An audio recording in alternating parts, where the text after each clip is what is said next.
Adult animation and quality television aren't exactly two things you hear paired up with one another, and I mean, if you look around, the pickings are pretty odd. But once in a while, you get a diamond in the rough. Excluding anime, it's genuinely hard to come by a 10 out of 10 show, or even a 7 to 8 out of 10 show. Most of them have a couple good episodes or moments, but then they end up having some pretty terrible episodes. However, there does seem to be one that has appeared from the deepest depths of the internet, to some including myself, who, as some have noted, constantly glaze the show, and for good reason if I'm being honest. Filing Friends is a show that, as of right now, has no bad episodes. However, even when one takes a quick look online at IMDb, they'll see there are a few low-hanging fruit here and there. And while I personally don't subscribe to IMDb or Rotten Tomatoes ratings as a be-all end-all of all quality, hell, one of my favorite movies is Thanksgiving, and just look at that. Just don't look at Thanksgiving 3, please. Not even Sick Animation's awful cameo role could save that from being one coochie joke away from a war crime. Then last night I grabbed onto D'Angelo's,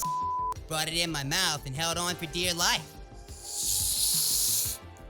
Oh, come on, guys. It was funny. The costume, come on. But with that in mind, I've compiled plenty of notable cool kid YouTubers' rankings, and almost all of them have these episodes in common as their lowest. Just a quick reminder that liking, subscribing, and ringing the bell can go a long way for Mr. Boone's tiny channel. Also, feel free to comment below which episode of the show you think is the most underrated. Now back to defending the lowest rated episodes. So, pray tell, Mr. Boone, you're likely thinking, what are those so-called least liked or bad episodes you wish to defend? Well, my sweet summer child of a viewer, sadly, there are people out there who are allergic to a little bit of cheeky fun, so they rank these a little bit lower. First episode on the chopping block for some would be Simon as Salty. Now I hear some of you from the back, oh, right, that episode, the one with the thumbnail image. That was a funny moment. Yes, it's hard to deny that this face that Charlie made wasn't perhaps the funniest moment of all the Smiling Friends. And hell, you all voted on it previously, so I'm not even bullshitting when I say this. Sadly, a lot of people I can only assume were let down by the lack of any zany creative animation. And while Salty himself was a fun inclusion, as the first in what I can only assume will be a line of live-action cameos that don't quite resonate with viewers, I can understand why some might have been let down by him. However, the episode itself genuinely was a lot of fun. It feels similar to something you would have seen on Adult Swim in its earlier days. Think Aqua Teen Hunger Force. Something that was very relaxed and had low stakes. Hell, you've even got your assortment of condiments, and a grease stain that was almost voiced by Chris Chan. Although the episode itself isn't as creative as the previous ones, it certainly has some really solid ideas, like the earliest sighting of the Spanish, which is, in my opinion, the best inclusion of the show, since that gave us the second season Spanish episode, which is an absolute classic, which gave us more Mr. Boss, and some of the most chaotically unpredictable animation the show has ever produced. We're also treated to another one of Zach's bizarre characters, one that you could only imagine he would have made, the Century Egg, whose final scene genuinely gave me a good, loud nostril exhale when he's dug out by Charlie after Pim remarks he's never tried one before. What do they taste like? I've never tried a century egg before. Really? Okay, you have to try it at least once.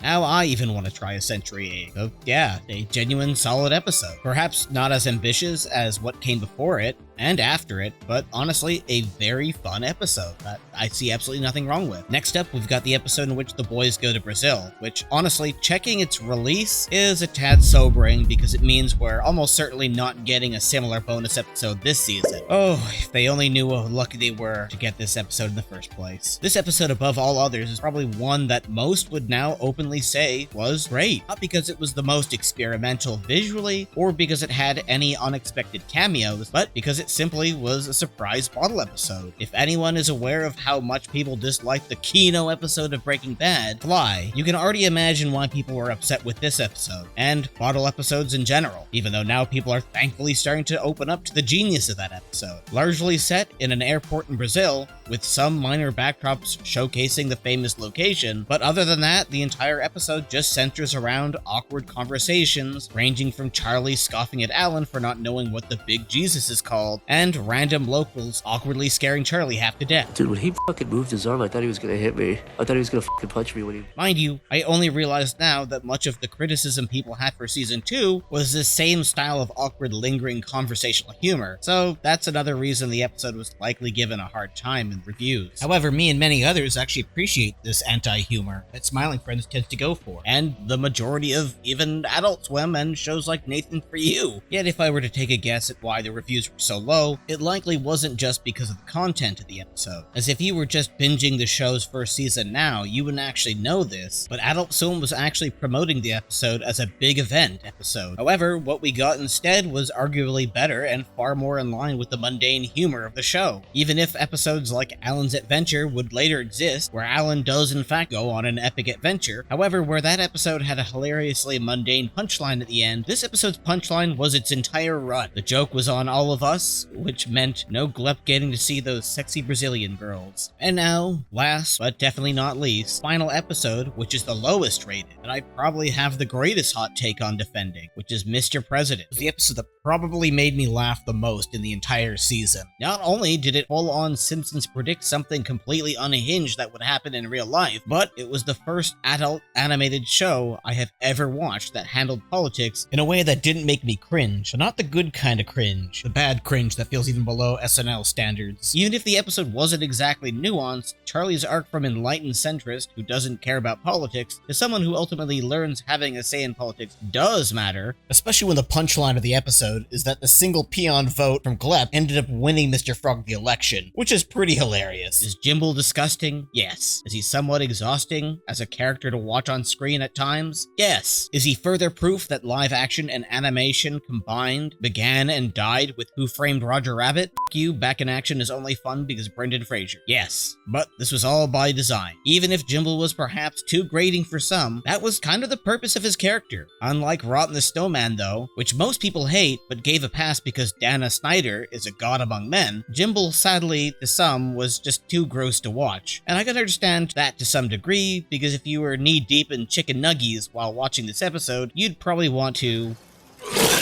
But that said, some people also said that the episode felt far too over the top and something similar to that of a Family Guy episode. And you know what? They might be onto something, and they might be right about that. But can you blame Zach and even Michael? Most of the writing happens when they're exhausted and dumping whatever thing they read or watched that week. And then we'll come together and bring our interests to the table, but more in a way that's not even like planned. You know, it's not like, all right, I've been researching this lately and let's put this into Smiling Friends. And it's like, okay, let's do... It's just, we'll just make each other laugh. We'll just joke about it because it's on our minds at the time. And then it'll just be like, oh, that should be an episode. So it's hard to imagine Zach not going on and on about an hour-long ramble about an unhinged episode of Family Guy. So this episode, in the style of most Smiling Friends episodes, likely took the tone of a Family Guy episode with its grotesque characters and gave a side character from that an entire episode. And with that level of copium flowing through my veins, I have to say, fuck haters, this episode rules. It also gave us more Mr. Frog, which is always a good thing in my books. So that's it, guys. 21 episodes in total, and the lowest rated episodes number at only 3. No lower than 7.4. And I'd say if your show's lowest rated episode is a 7.4, you're doing pretty damn well. Especially when you take into consideration that while these episodes are lower rated than the average, which is often at an 8 out of 10, these episodes are in no way hated or thought of as bad. No, far from it. Many people still enjoy these episodes. They just all in one way or another didn't give the viewer what they expected from the series. Salty being the first episode that didn't take any creative chances, and was the show's first bottle episode centering around a murder mystery that some just didn't care for. The Brazil episode being an outright troll that even Adult Swim's post claims they lied about, and Mr. President, an episode so ugly only a mother and a micro-sized YouTube channel like my own could love. Smiling Friends has shown that, at its perceived worst, it still towers above its contemporaries. Where an episode of Family Guy is the cost of an entire season of Smiling Friends, we get 200% of the comedic and creative value